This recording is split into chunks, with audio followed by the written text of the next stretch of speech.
Hello and welcome back to Coin Lady channel. XRP was first sold as a securities by Ripple.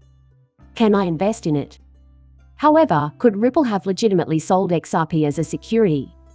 Both Jeremy Hogan and Stuart Alderoty bring new information to the table on this topic. I'd like to dissect the SEC's argument, since it seems they'll have a hard time winning any part of this case. Before I end up the video, though, I want to address what would happen if XRP were regulated as a security. Actually, Michael Arrington interviewed us not too long ago, and it was a lot of fun.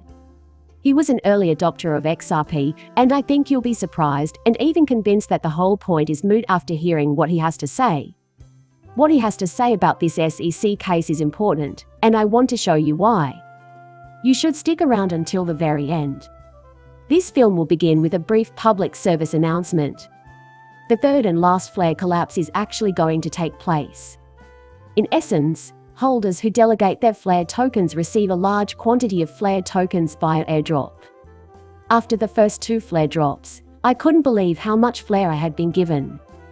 As a result, I highly encouraged everyone, saying, hey, if you were just holding flare or have been waiting to buy flare and know you're going to buy it, decide how to obtain such tokens and delegate them as soon as you can. Because if you procrastinate much longer, you will lose out on some seriously generous airdrops. If you want to know how to delegate, all you have to do now is look for a video on YouTube. It really is that easy. You should also check out the other accessible guides. There is no way I could have created anything as good as this. Don't hesitate to contact me if you're in need of a location. I'd like to discuss something I haven't elaborated on much here. Whether or not XRP is considered a security is, in my opinion, the most pressing issue facing XRP investors and Ripple. Consequently, I'm always covering. Do you consider XRP to be a security? I think I've covered the rationale here. In a clear and unambiguous way, I do not consider XRP to be a security. Another issue that needs to be resolved is whether or not XRP was offered by Ripple as a security. That doesn't make XRP a security, though. Basically, it wants to know if Ripple offered the tokens in a way that qualified as a securities transaction. Because what I'm about to show you was published by Stuart Alderoty. It's so interesting that it defies belief. This tweet was interesting until I saw this. I completely missed your point. By tweeting the original Howie brief, Stuart Alderoty alerted us to the fact that the SEC had attempted an argument here that was eerily similar to the one they are making in the Ripple case. The SEC contended that a single enterprise was not strictly required as long as there was a community of shared interests. Those at the SEC were wrong. The Howie court decided against them, holding that sharing an interest is not the same as sharing an operation. The SEC's entire case rests on this one false premise. Thus fixing this is crucial. For the record, Ripple is arguing that the Howie analysis is unnecessary in this case because there is no investment contract. Sir Alderoty is highlighting the SEC's reliance on the Howie analysis, which forms the basis of their stance. He hopes the judge will unearth a deal involving investments in Howie.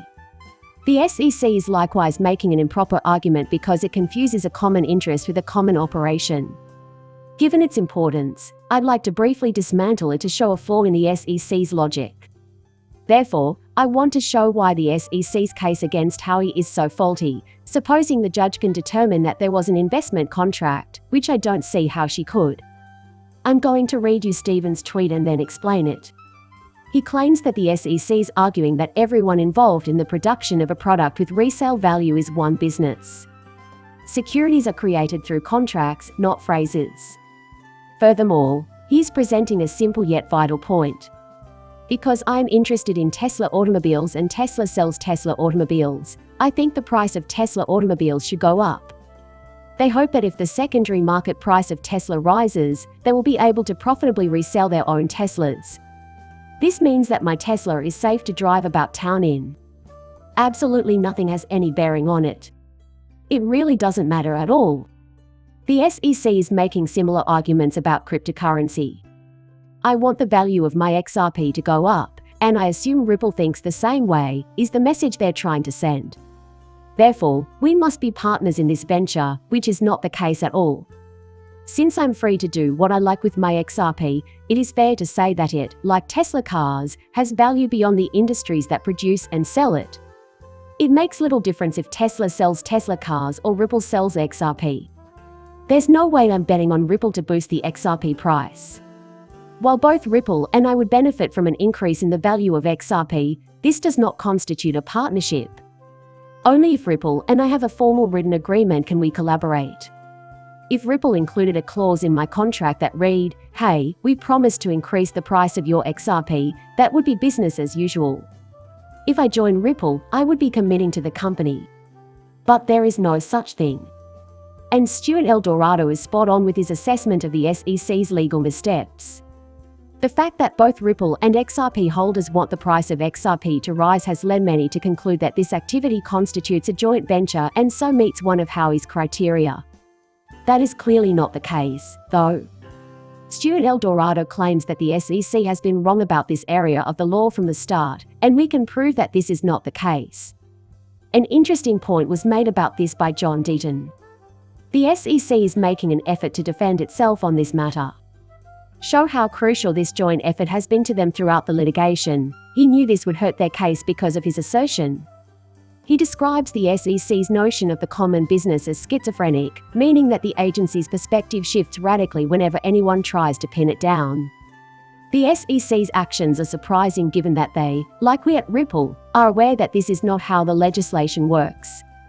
They are trying very hard to change the legislation to back up their viewpoint, even though they know that having a common interest does not make you partners in a business. They are aiming to muddle matters more. They are making stuff up as they go along in an effort to fool the judges. John Deaton, though, hits the mark perfectly. They are desperately trying to change the subject because they realize this is a hole in their case. And making up completely absurd claims. Everything you need to know about the SEC's chances of getting a decision can be gleaned from this. The token used for this investment is XRP. Such like. To round up this movie, I'd like to play a short scene featuring Michael Arrington. He was an early backer of XRP and Ripple. I think you guys will find his perspective on this scenario to be extremely interesting, therefore I want to share it with you.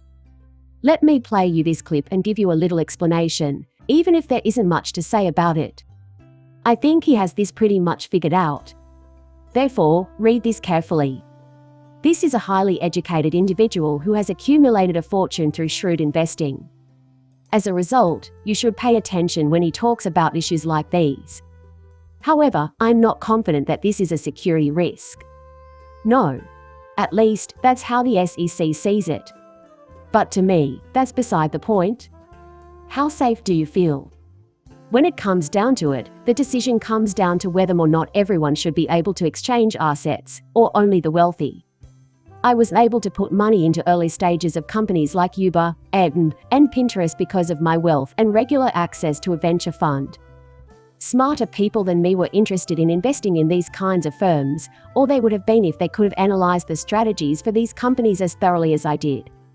But the government informed them they weren't worthy of investing in it because they were too poor and couldn't handle their money correctly on their own.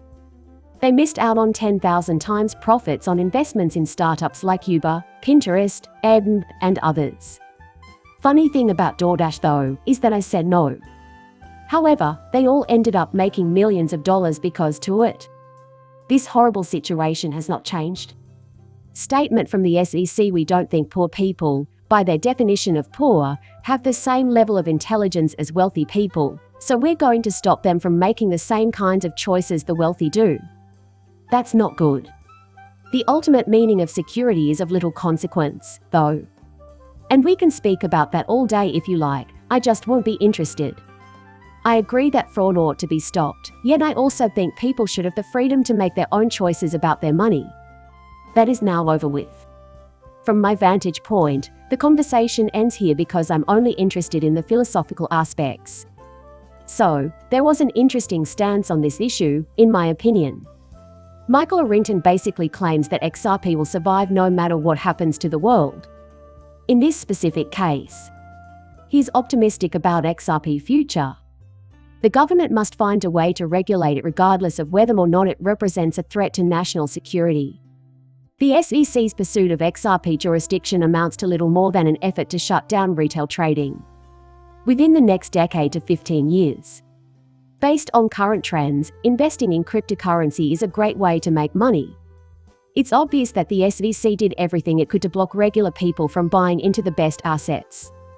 That, according to Michael Arrington, is a crucial part of what's happening here. He thinks the SEC is trying to control the market and pick winners and losers. To the best of my knowledge, he's far wealthier than I am. I imagine he's far more knowledgeable than I am. In addition, I think that's an interesting and, to some extent, valid point of view. No matter what classification the SEC gives XRP, it will keep trading on all other exchanges. It will continue to function despite their best efforts. Furthermore, international financial institutions will eventually require interaction with US financial institutions. If US financial institutions start adopting XRP, they will likely ask the SEC to figure out how to regulate it. You're effectively stifling progress in this area, but we won't refuse your money because of it. They will figure out XRP regardless of what you call it. Indeed, I find this chapter to have some of Michael Arrington's most interesting ideas and observations. It's all over today. Please like and subscribe my channel. See you later, bye.